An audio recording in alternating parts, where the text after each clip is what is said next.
Căn phòng trọ nhỏ im lặng đến lạ. Bên ngoài, cơn mưa đêm vẫn rơi không ngớt. Lan đứng quay lưng về phía cửa sổ, cố giấu những giọt nước mắt. Chị nghẹn ngào nói, chúng ta dừng lại đi Nam, chị không muốn em vì chị mà chịu những lời dị nghị của người đời. Nam bước tới, nhìn thẳng vào mắt Lan rồi khẽ đáp, em không sợ người khác nói gì. Điều em sợ nhất là mất chị. Lan lặng người. Bao năm cô đơn, bao năm mạnh mẽ một mình bỗng chốc tan biến. Và, chuyện gì đến rồi cũng đến. Những tiếng mưa rơi xen kẽ âm thanh của hai người đang nồng cháy. Xin chào các bạn, hôm nay chúng ta cùng đến với câu chuyện của cô chủ phòng trọ và chàng thanh niên khỏe mạnh, hai con người cô đơn, đang khao khát tình yêu hơn bao giờ hết. Mời bạn cùng lắng nghe. Nam sinh ra trong một gia đình nghèo ở vùng quê miền Trung. Tuổi thơ của anh gắn liền với những cánh đồng lúa, những buổi trưa chang chang nắng theo cha mẹ ra đồng và những ngày mưa gió phải lo từng bữa ăn. Học hết phổ thông, Nam từng nuôi giấc mơ được học cao hơn như bạn bè cùng trang lứa, nhưng hoàn cảnh gia đình không cho phép.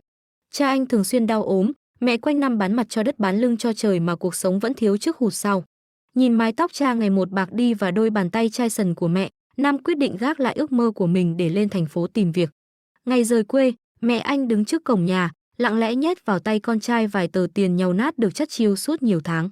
Bà dặn đi dặn lại rằng dù cuộc sống có khó khăn thế nào cũng phải giữ gìn sức khỏe và sống tử tế. Nam gật đầu, cố giấu đôi mắt đỏ hoe rồi bước lên chiếc xe khách cũ kỹ. Khi chiếc xe lăn bánh, nhìn cánh đồng quê hương dần lùi lại phía sau, anh biết từ giây phút ấy cuộc đời mình đã bước sang một trang mới. Thành phố hiện ra trước mắt Nam hoàn toàn khác với những gì anh từng tưởng tượng. Những con đường đông nghịt xe cộ, những tòa nhà cao tầng và dòng người hối hả khiến anh vừa háo hức vừa lạc lõng. Sau vài ngày tìm kiếm, Nam xin được việc tại một nhà máy trong khu công nghiệp. Công việc không nhẹ nhàng nhưng ít nhất cũng giúp anh có thu nhập để gửi tiền về quê. Điều khiến anh lo lắng nhất lúc này là tìm một chỗ ở phù hợp với số tiền ít ỏi còn lại trong túi. Suốt 2 ngày rong ruổi khắp các con hẻm gần khu công nghiệp, Nam xem hết phòng này đến phòng khác nhưng giá thuê đều vượt quá khả năng của anh.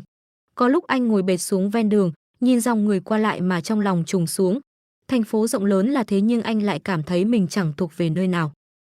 Đúng lúc ấy, một người bán nước ven đường chỉ cho Nam một khu trọ nằm cuối con hẻm nhỏ cách nhà máy không xa. Nói là khu trọ nhưng thực chất chỉ là dãy phòng cấp 4 đã cũ, phía trước có một khoảng sân nhỏ trồng vài chậu hoa giấy. Nam kéo chiếc ba lô bạc màu bước vào. Khi đang đứng ngó nghiêng xung quanh, anh nhìn thấy một người phụ nữ đang loay hoay kéo bao gạo khá lớn từ ngoài cổng vào. Người phụ nữ ấy chính là Lan. Dù đã ngoài 40 tuổi nhưng Lan vẫn giữ được nét dịu dàng trên gương mặt. Có lẽ vì phải sống một mình quá lâu nên ánh mắt chị lúc nào cũng mang theo chút buồn man mác. Thấy Lan vất vả, Nam lập tức chạy tới đỡ giúp mà không suy nghĩ nhiều. Anh cúi xuống nhấc bao gạo lên vai rồi mang thẳng vào trong nhà. Lan hơi bất ngờ trước sự nhiệt tình của chàng trai lạ mặt. Chị cảm ơn rồi hỏi Nam đến đây có việc gì. Khi biết anh đang tìm phòng trọ, Lan dẫn anh đi xem căn phòng cuối dãy. Căn phòng nhỏ chỉ có một chiếc giường sắt cũ, một chiếc quạt máy và bức tường đã phai màu theo năm tháng. Với nhiều người, đó có thể là nơi ở quá đơn sơ, nhưng với Nam, nó giống như một cứu cánh giữa lúc khó khăn nhất. Anh hỏi giá thuê, nghe xong liền thở phào nhẹ nhõm vì vừa đúng khả năng của mình. Nhìn dáng vẻ chân chất của Nam, Lan cũng cảm thấy có thiện cảm. Chị không hỏi quá nhiều, chỉ dặn anh giữ gìn vệ sinh chung và sống hòa thuận với mọi người trong khu trọ. Nam vui vẻ đồng ý rồi chuyển vào ngay trong ngày. Những ngày đầu sống ở khu trọ, cuộc sống của Nam gần như chỉ xoay quanh nhà máy và căn phòng nhỏ. Sáng sớm anh đi làm khi trời còn chưa sáng rõ, tối mịt mới trở về. Công việc công nhân khiến cơ thể anh mệt rã rời nhưng Nam chưa bao giờ than vãn. Anh luôn tự nhủ mình phải cố gắng để cha mẹ ở quê đỡ khổ. Mỗi lần nhận lương, anh đều giữ lại một phần rất nhỏ cho sinh hoạt cá nhân, còn lại gửi hết về quê. Chính sự chăm chỉ và hiền lành ấy khiến Lan ngày càng chú ý đến anh hơn. Từ ô cửa sổ nhà mình, nhiều lần chị nhìn thấy Nam ngồi một mình trước phòng trọ ăn bữa cơm đạm bạc chỉ có vài món đơn giản. Có hôm anh vừa ăn vừa gọi điện về cho mẹ, gương mặt luôn cố tỏ ra vui vẻ dù rõ ràng cuộc sống nơi thành phố không hề dễ dàng. Một buổi chiều tan ca, Nam trở về thì thấy Lan đang đứng trên chiếc ghế để sửa bóng đèn ngoài sân. Chiếc ghế cũ chênh vênh khiến anh giật mình. Chưa kịp để Lan phản ứng, Nam đã bước tới giữ lấy chiếc ghế rồi nhanh chóng thay bóng đèn mới giúp chị. Khi ánh đèn sáng lên, khoảng sân nhỏ bừng sáng giữa buổi tối nhập nhoạng. Lan nhìn Nam rồi mỉm cười.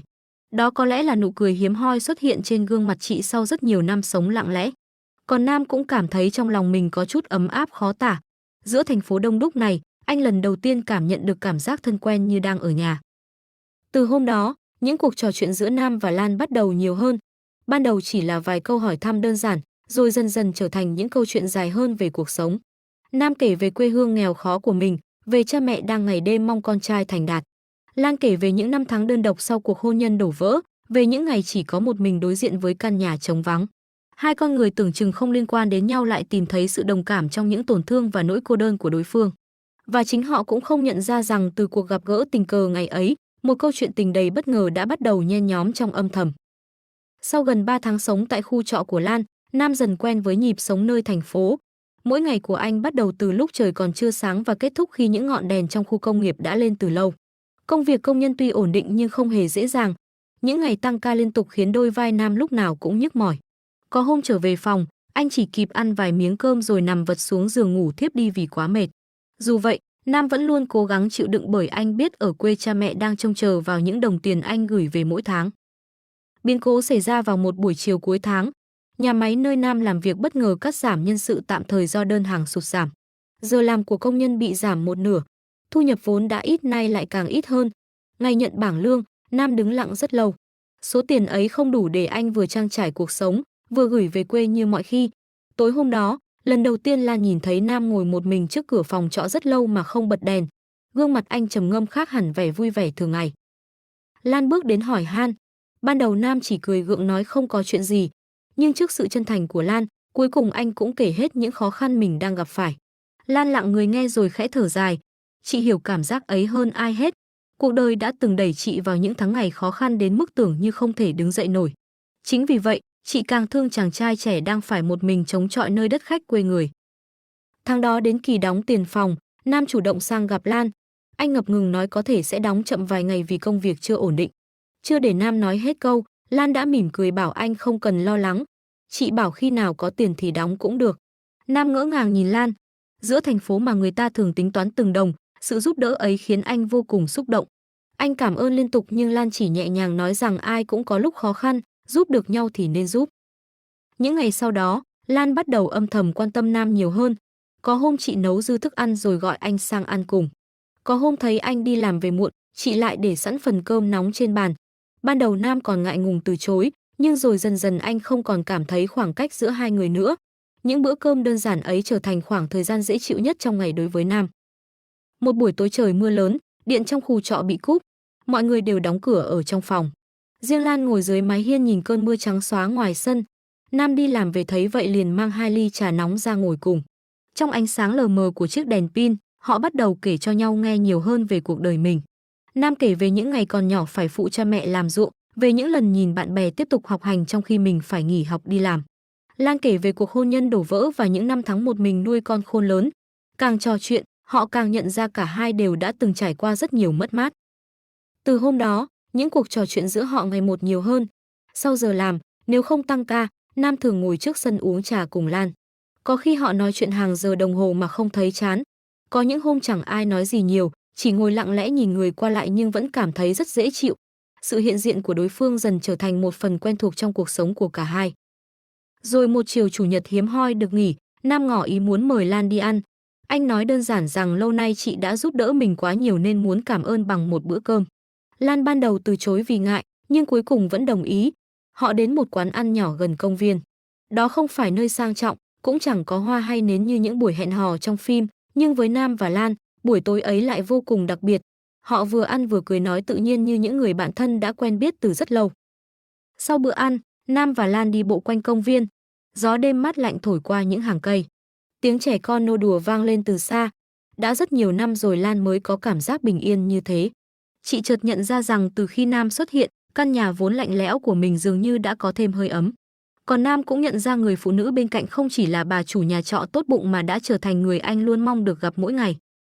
Những buổi đi dạo sau đó ngày càng nhiều hơn, khi thì cùng nhau ra chợ đêm ăn vài món bình dân, khi thì ngồi bên bờ hồ nói chuyện đến tận khuya.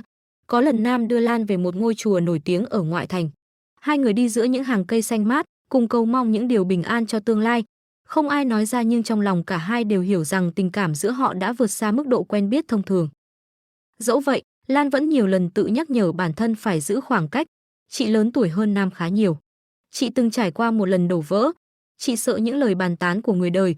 Sợ Nam rồi sẽ thay đổi. Sợ bản thân lại một lần nữa phải đối diện với tổn thương. Nhưng mỗi khi Nam xuất hiện với nụ cười hiền lành quen thuộc, mọi bức tường mà Lan cố dựng lên dường như lại yếu đi một chút. Còn Nam, Từ lâu anh đã không còn xem Lan đơn thuần là người cho thuê phòng nữa. Trong những ngày khó khăn nhất nơi đất khách, chính Lan là người giang tay giúp đỡ. Chính Lan đã cho anh cảm giác được quan tâm, được lắng nghe và được thấu hiểu. Mỗi lần tan ca, điều khiến anh mong chờ nhất không còn là về phòng nghỉ ngơi mà là được nhìn thấy bóng dáng Lan đang tưới cây trước sân hay ngồi đợi dưới mái hiên quen thuộc. Tình cảm giữa họ lớn dần theo thời gian, âm thầm nhưng mạnh mẽ. Và cả Nam lẫn Lan đều không hề biết rằng những rung động ấy sắp đưa cuộc đời họ sang một ngã rẽ hoàn toàn mới. Từ sau những buổi đi dạo và những lần cùng nhau chia sẻ chuyện đời, khoảng cách giữa Nam và Lan gần như không còn nữa. Người trong khu trọ cũng bắt đầu nhận ra sự thay đổi của cả hai. Lan không còn là người phụ nữ lặng lẽ đóng cửa từ rất sớm mỗi tối. Chị bắt đầu chăm sóc bản thân nhiều hơn, thường mặc những bộ quần áo gọn gàng, tươi tắn hơn trước. Nụ cười cũng xuất hiện nhiều hơn trên gương mặt vốn đã quen với những tháng ngày cô độc. Còn Nam, dù công việc vẫn vất vả, nhưng mỗi ngày đi làm về đều mang theo một tâm trạng khác. Chỉ cần nhìn thấy ánh đèn trước hiên nhà Lan còn sáng, anh đã cảm thấy trong lòng bình yên lạ thường. Một buổi tối cuối tuần, khu công nghiệp bất ngờ mất điện trên diện rộng, cả khu trọ chìm trong bóng tối. Mọi người tụ tập ngoài sân hóng gió vì trong phòng quá nóng. Đến gần nửa đêm, ai cũng lần lượt trở về phòng nghỉ ngơi. Chỉ còn lại Nam và Lan ngồi dưới mái hiên quen thuộc, ánh trăng nhạt phủ xuống khoảng sân nhỏ. Không gian yên tĩnh đến mức có thể nghe rõ tiếng lá cây xào xạc trong gió. Lan ngồi lặng nhìn lên bầu trời. Chị chợt nhận ra đã rất lâu rồi mình mới có một đêm bình yên như vậy. Không áp lực, không lo lắng, không cô đơn. Nam ngồi bên cạnh cũng không nói gì. Sự im lặng ấy không hề gượng gạo mà ngược lại, khiến cả hai cảm thấy gần gũi hơn bao giờ hết. Sau một lúc rất lâu, Lan khẽ lên tiếng. Nam này, em có bao giờ thấy hối hận vì lên thành phố không? Nam suy nghĩ vài giây rồi lắc đầu. Không chị ạ, có cực thật, nhưng nếu không lên đây thì em sẽ không gặp được nhiều người tốt. Lan khẽ cười.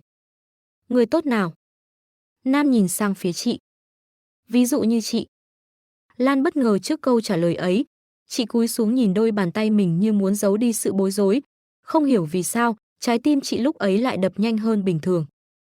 Những ngày sau đó, cảm xúc trong lòng cả hai ngày càng rõ ràng hơn. Họ nhớ nhau nhiều hơn mỗi khi không gặp. Có hôm Nam tăng ca đến khuya, Lan ngồi trước hiên nhà chờ mãi chưa thấy anh về. Chỉ đến khi nhìn thấy bóng dáng quen thuộc xuất hiện cuối con hẻm, chị mới thở phào nhẹ nhõm.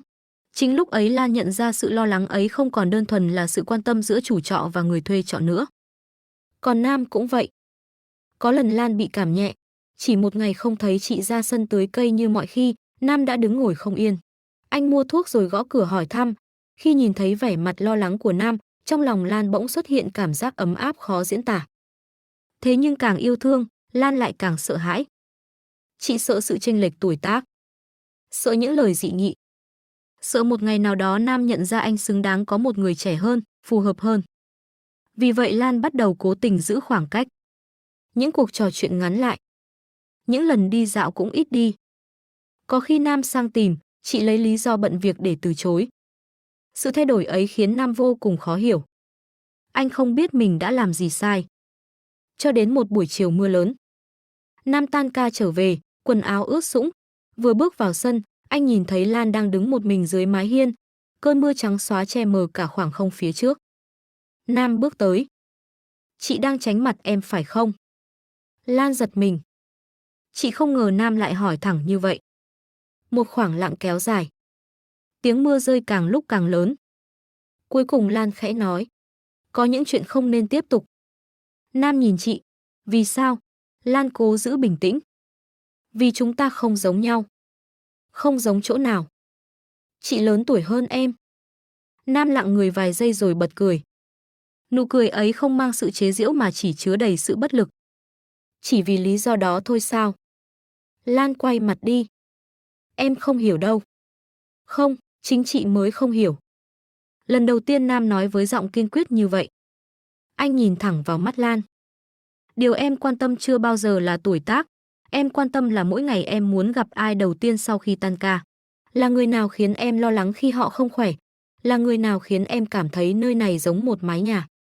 Lan đứng im. Nước mắt bắt đầu lăn xuống gò má. Bao nhiêu cảm xúc bị kìm nén suốt thời gian dài như vỡ òa. Chị đã cố gắng mạnh mẽ quá lâu. Cũng đã cố gắng phủ nhận trái tim mình quá lâu.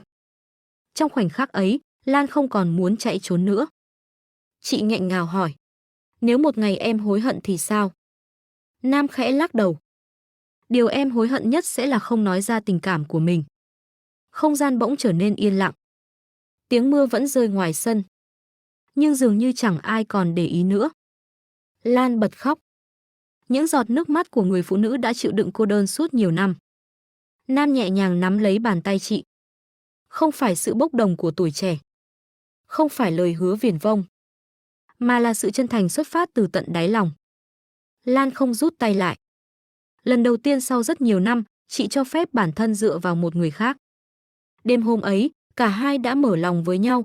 Họ kể hết những nỗi sợ, những tổn thương và những điều giấu kín trong tim suốt thời gian dài. Khi mọi khoảng cách được xóa bỏ, Nam và Lan hiểu rằng điều gắn kết họ không phải tuổi tác hay hoàn cảnh, mà là sự đồng cảm và chân thành mà cả hai đều tìm kiếm bấy lâu nay. Từ giây phút đó, họ không còn là bà chủ nhà trọ và người công nhân thuê phòng nữa. Họ trở thành hai con người cô đơn đã tìm thấy nhau giữa thành phố rộng lớn và cùng quyết định nắm lấy hạnh phúc của mình, dù phía trước vẫn còn rất nhiều thử thách đang chờ đợi. Sau đêm mưa định mệnh khi cả hai quyết định mở lòng với nhau, cuộc sống của Nam và Lan bước sang một chương hoàn toàn mới. Không còn những ánh mắt né tránh, không còn những khoảng lặng đầy bối rối mỗi khi đối diện nhau. Thay vào đó là sự bình yên mà cả hai đã tìm kiếm suốt nhiều năm. Mỗi buổi sáng trước khi đi làm, Nam đều ghé qua nhà Lan uống một ly trà nóng. Mỗi buổi chiều tan ca, người anh mong nhìn thấy nhất vẫn là Lan đang đứng trước hiên nhà tưới những chậu hoa giấy quen thuộc. Những điều giản dị ấy dần trở thành niềm hạnh phúc lớn nhất trong cuộc sống của họ. Nhưng cuộc đời chưa bao giờ là con đường trải đầy hoa hồng. Chỉ ít lâu sau khi mối quan hệ giữa hai người trở nên rõ ràng hơn, những lời bàn tán bắt đầu xuất hiện khắp khu trọ. Người thì cho rằng Nam đến với Lan vì muốn có cuộc sống ổn định hơn. Người lại nói Lan đã lớn tuổi mà vẫn còn mơ mộng chuyện tình cảm. Có những câu nói vô tình nhưng đủ sức làm tổn thương người nghe. Những lời dị nghị ấy lan từ người này sang người khác, trở thành chủ đề bàn tán trong những cuộc trà đá đầu ngõ. Ban đầu Nam không để tâm, anh nghĩ chỉ cần mình sống tốt thì mọi chuyện rồi sẽ qua. Nhưng khi tận mắt nhìn thấy Lan ngồi lặng lẽ một mình sau những lời đàm tiếu, anh mới hiểu những tổn thương ấy sâu sắc đến mức nào. Người phụ nữ trước mặt anh đã từng chịu đựng quá nhiều mất mát trong đời. Chị mạnh mẽ trước mặt mọi người nhưng bên trong lại mang theo những vết thương chưa bao giờ thực sự lành lại. Một buổi tối, Nam nhìn thấy Lan ngồi một mình trước sân, ánh mắt xa xăm nhìn về cuối con hẻm. Anh ngồi xuống bên cạnh.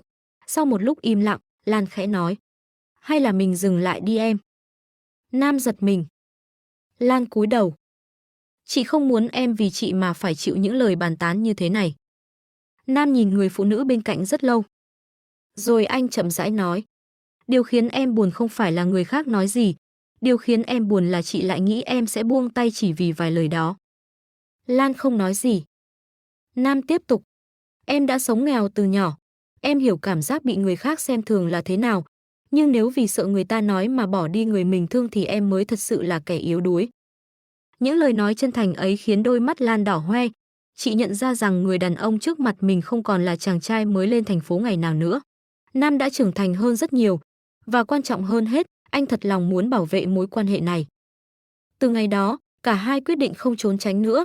Họ công khai ở bên nhau. Dù vẫn có những ánh nhìn soi mói nhưng Nam chưa bao giờ để Lan phải một mình đối diện. Anh luôn xuất hiện bên cạnh chị trong mọi dịp.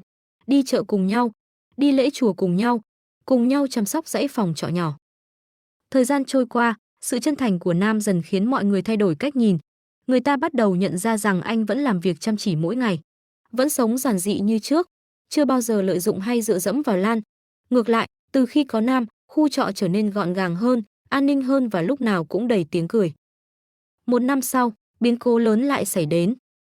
Cha của Nam ở quê đột ngột đổ bệnh nặng phải nhập viện, chi phí điều trị vượt quá khả năng của gia đình. Nam gần như suy sụp, toàn bộ số tiền tích góp bấy lâu nhanh chóng cạn kiệt. Anh tính vay mượn khắp nơi nhưng vẫn không đủ. Biết chuyện, Lan không hề do dự. Chị lấy toàn bộ số tiền tiết kiệm của mình đưa cho Nam. Nam sững người. "Không được đâu chị." Lan mỉm cười. "Người thân thì phải giúp nhau lúc khó khăn chứ." Lần đầu tiên Nam bật khóc như một đứa trẻ. Không phải vì tuyệt vọng, mà vì cảm động. Trong những ngày khó khăn nhất của cuộc đời, người luôn đứng bên cạnh anh vẫn là Lan. Sau nhiều tháng điều trị, cha Nam dần hồi phục. Gia đình anh ở quê cũng biết về mối quan hệ giữa Nam và Lan. Ban đầu mẹ anh khá bất ngờ. Bà lo lắng vì khoảng cách tuổi tác giữa hai người. Nhưng sau khi gặp Lan, nhìn thấy cách chị quan tâm và yêu thương con trai mình, mọi lo lắng trong lòng bà dần biến mất. Một lần trở về quê thăm gia đình, Nam nắm tay Lan đi giữa con đường làng quen thuộc. Những người hàng xóm tò mò nhìn theo nhưng anh không còn bận tâm nữa, bởi lần đầu tiên trong đời, anh cảm thấy tương lai của mình rõ ràng đến thế. Vài tháng sau, Nam quyết định chuyển khỏi căn phòng trọ nhỏ ngày nào, không phải để rời xa Lan mà để cùng chị bắt đầu một cuộc sống mới. Hai người sửa sang lại căn nhà phía trước dãy trọ, khoảng sân cũ được trồng thêm nhiều hoa, căn bếp nhỏ lúc nào cũng đỏ lửa. Những bữa cơm không còn là cảnh một người ăn một người nhìn như trước đây nữa. Có những buổi chiều Nam đi làm về, Lan đã chuẩn bị sẵn bữa tối. Có những ngày Lan mệt, Nam lại là người vào bếp. Họ cùng nhau chia sẻ mọi niềm vui, nỗi buồn và những gánh nặng của cuộc sống. Nhiều năm trôi qua, tình yêu của họ không còn là những rung động mãnh liệt như thuở ban đầu. Nó trở thành sự gắn bó bền chặt của hai con người hiểu rõ giá trị của việc có nhau trong cuộc đời. Nam không còn là chàng công nhân cô độc từ quê lên thành phố năm nào. Lan cũng không còn là người phụ nữ lặng lẽ sống trong nỗi cô đơn của quá khứ. Họ đã tìm thấy nhau vào thời điểm tưởng chừng không còn hy vọng nhất. Và cuối cùng, giữa thành phố đông đúc và đầy biến động ấy, Nam và Lan đã lựa chọn hạnh phúc. Không phải hạnh phúc của tiền bạc hay những điều xa hoa, mà là hạnh phúc của những buổi sáng có người hỏi han, những bữa cơm có người chờ đợi, những lúc khó khăn có người cùng gánh vác và những năm tháng về sau luôn có một bàn tay nắm lấy bàn tay mình. Bởi sau tất cả, điều quý giá nhất trong cuộc đời không phải là gặp được bao nhiêu người, mà là tìm được một người thật lòng muốn ở lại bên mình đến cuối con đường. Và Nam cùng Lan đã làm được điều đó. Họ đã vượt qua cô đơn, vượt qua định kiến, vượt qua những thử thách của cuộc đời để viết nên một cái kết bình yên cho chính câu chuyện tình của mình. Các bạn thân mến, cuộc đời đôi khi rất lạ. Có những người đi qua nhau cả một đời mà không thuộc về nhau. Nhưng cũng có những người gặp nhau vào lúc tưởng như không còn tin vào tình yêu nữa, lại trở thành chỗ dựa của nhau đến cuối con đường. Câu chuyện của Nam và Lan không chỉ là một chuyện tình, mà còn là câu chuyện về sự đồng cảm, lòng chân thành và sự dũng cảm để nắm lấy hạnh phúc của chính mình. Nếu các bạn thấy câu chuyện này ý nghĩa, hãy dành cho video một lượt thích và đăng ký kênh để không bỏ lỡ những câu chuyện cảm động tiếp theo. Sự ủng hộ của các bạn chính là động lực để kênh tiếp tục mang đến những câu chuyện hay và giàu cảm xúc mỗi ngày. Theo các bạn, tình yêu có thật sự cần phải giống nhau về tuổi tác, hoàn cảnh và địa vị hay không? Nếu là Nam hoặc Lan, các bạn có đủ dũng cảm vượt qua những lời dị nghị để bảo vệ tình yêu của mình không? Hãy để lại ý kiến của bạn dưới phần bình luận. Biết đâu câu chuyện của bạn sẽ truyền cảm hứng cho rất nhiều người khác. Chúc các bạn luôn tìm được một người thật lòng yêu thương, thấu hiểu và sẵn sàng ở bên mình trong những lúc khó khăn nhất của cuộc đời. Hẹn gặp lại các bạn trong những câu chuyện tiếp theo.